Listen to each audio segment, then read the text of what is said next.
Olá, pessoal! E aí, já estava com saudade de mais um daqueles mistérios fascinantes do nosso sistema solar? Se a resposta for sim, então tem uma ótima notícia para vocês. Hoje nós vamos falar justamente sobre um desses enigmas, mais especificamente sobre a estranha lua de Saturno chamada Tétis. Por que será que Tétis é tão incrivelmente leve? E como ela conseguiu sobreviver a uma catástrofe colossal no passado?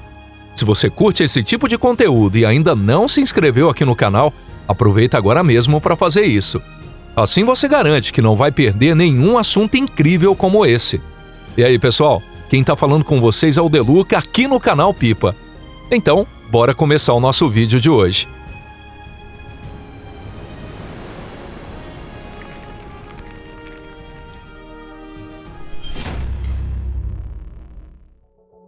Um satélite discreto. O satélite mais famoso de Saturno, sem dúvida nenhuma, é Titã.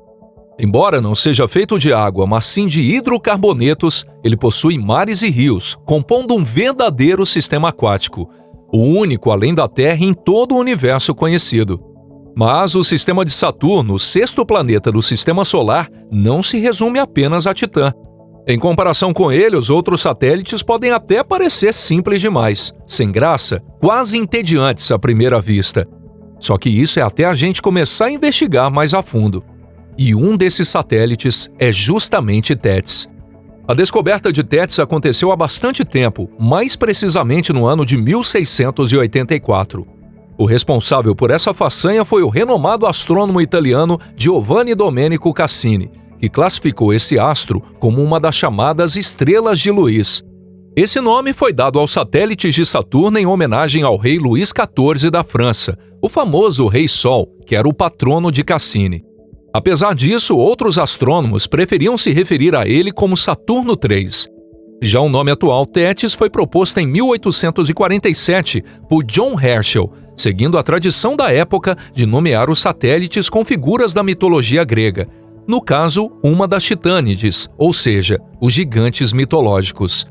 Observações posteriores mostraram que Tétis tem cerca de 1.062 quilômetros de diâmetro, o que faz dele o quinto maior satélite de Saturno, atrás apenas de Titã, Rheia, Jápeto e Dione. Seu raio orbital médio é um pouco inferior a 295 mil quilômetros. Entre os grandes satélites de Saturno, apenas Mimas e Encélado estão mais próximos do planeta do que Tétis. Para dar uma volta completa ao redor de Saturno, Tétis leva pouco menos de 2 dias terrestres.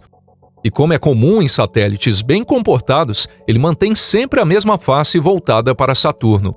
Tétis é um satélite com massa consideravelmente pequena. Apesar de ter um tamanho semelhante ao de Dione, sua massa é praticamente a metade. A densidade de Tétis é de apenas 0,984 gramas por centímetro cúbico. Isso é menos denso do que a própria água líquida. Se existisse um gigante no espaço que resolvesse levantar Tétis e colocá-lo suavemente no oceano grande o bastante para contê-lo, o satélite simplesmente flutuaria na superfície. Essa densidade tão baixa indica que Tétis é formado quase totalmente por gelo. Mas isso por si só não é nada surpreendente. E até o momento em que surgiram as primeiras imagens da sua superfície, quase ninguém dava atenção para esse satélite. Foi só em 1981 que conseguimos as primeiras fotos graças à lendária sonda Voyager. Mais tarde, outra sonda igualmente famosa, a Cassini, conseguiu capturar imagens ainda mais detalhadas, usando equipamentos muito mais avançados. E essas imagens revelaram a superfície de Tétis em toda a sua realidade crua. Foi aí que percebemos: esse pequeno mundo já passou por eventos catastróficos quase inimagináveis. E diante disso, uma nova pergunta surgiu. Que tipo de desastre foi esse, afinal? E mais importante, como é que Tétis ainda existe, mesmo depois de tudo o que aconteceu? Quer saber como essa cicatriz apareceu? Um dos elementos mais chamativos de Tétis é a cratera Odisseu, localizada no hemisfério dianteiro, na porção oeste do satélite. Essa cratera é tão grande que, em imagens tiradas de uma distância razoavelmente próxima, dá para identificá-la com facilidade. Assim como Mimas, que tem a cratera Herschel, Tétis, com sua cratera Odisseu, também lembra a famosa Estrela da Morte dos filmes. A cratera Odisseu é realmente imensa. Ela tem cerca de 445 quilômetros de diâmetro. Isso representa praticamente a metade do diâmetro total de Tétis. Apesar do tamanho colossal, a cratera é relativamente rasa. A diferença de altura entre o anel elevado ao redor dela e o fundo chega a no máximo uns 3 a 5 quilômetros. Só com a cratera Odisseu a gente já começa a se perguntar: como é que um corpo tão pequeno quanto Tétis conseguiu sobreviver a um impacto forte o bastante para criar uma cratera desse tamanho?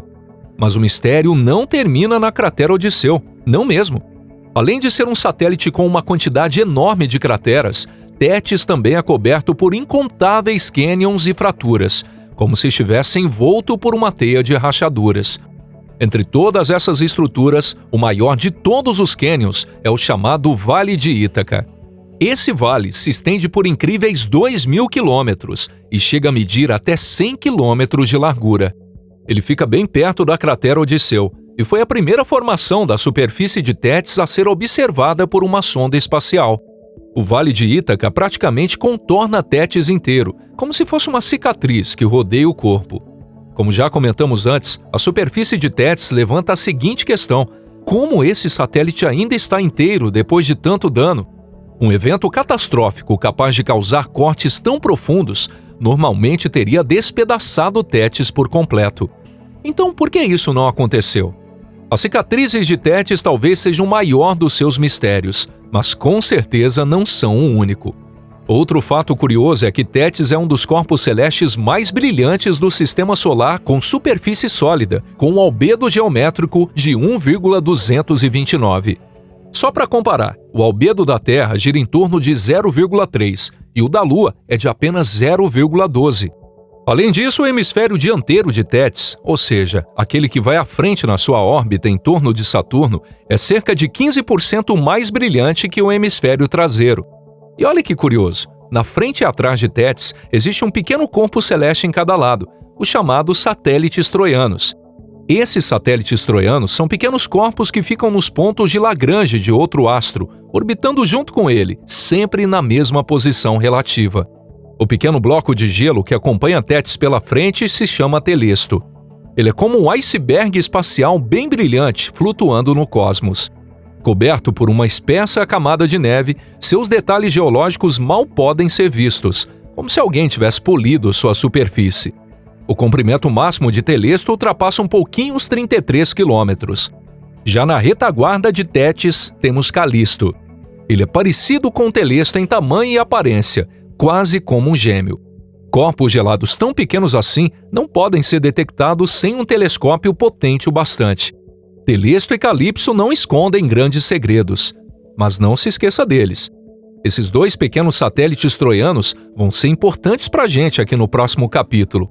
Em breve vamos tentar desvendar todos os mistérios de Tétis e mostrar para vocês o que a ciência tem a dizer sobre cada um deles.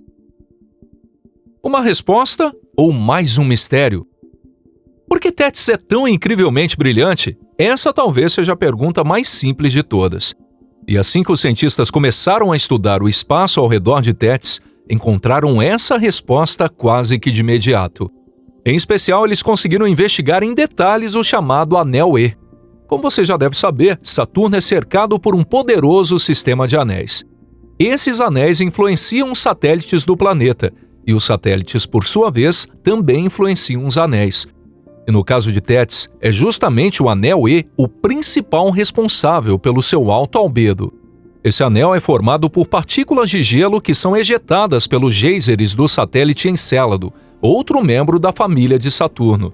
Você se lembra de Telesto e Calipso e daquela parte em que falamos sobre eles estarem cobertos por uma espessa camada de neve? Pois é aí que está o segredo. Uma nevasca constante de partículas geladas cai sobre Tétis há bilhões de anos, polindo sua superfície, até deixá-la com esse brilho quase etéreo que vemos hoje. Só que isso também levanta um novo problema.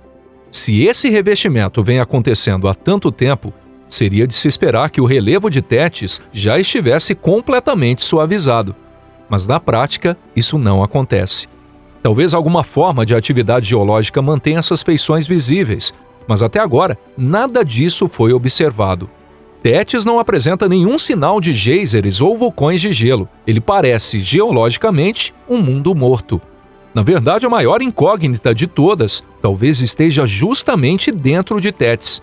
Se um dia conseguirmos decifrar o que se passa no seu interior, talvez possamos entender como ele sobreviveu aos eventos catastróficos que criaram a cratera Odisseu, o Vale de Ítaca e tantas outras estruturas impressionantes. Até agora, a única coisa que sabemos é que muito provavelmente Tétis possui um núcleo rochoso. Mas esse núcleo seria extremamente pequeno, talvez nem chegue a 6% da massa total do satélite. O que existe entre esse núcleo e a superfície ainda é um completo mistério. Pode ser que em algum momento do passado tenha existido ali um oceano subterrâneo que foi se congelando lentamente até endurecer por completo. E nesse processo de congelamento desigual, a crosta de Tétis teria se rachado, criando as enormes fraturas que vemos hoje. O problema é que, por enquanto, ainda não conseguimos criar um modelo científico consistente que explique esse cenário. Os dados que temos são simplesmente contraditórios demais. Parece que Tétis está pacientemente esperando por uma nova geração de cientistas que consiga decifrar seus enigmas. E nós também estamos ansiosos para compartilhar com vocês tudo o que essas futuras descobertas revelarem. Por ora, o que nos resta é especular, com mais ou menos embasamento científico, é claro. E você? O que você acha? Como será que Tétis conseguiu resistir ao impacto de um asteroide tão absurdamente poderoso? E o que teria moldado esse relevo tão marcante e misterioso? Escreve aí nos comentários a sua teoria, a gente quer muito saber. E se você curtiu esse vídeo, não esqueça de deixar seu like e compartilhar com os amigos em suas redes sociais. Muito obrigado por assistir até aqui. Um forte abraço e a gente se vê no próximo conteúdo aqui no canal. Até mais!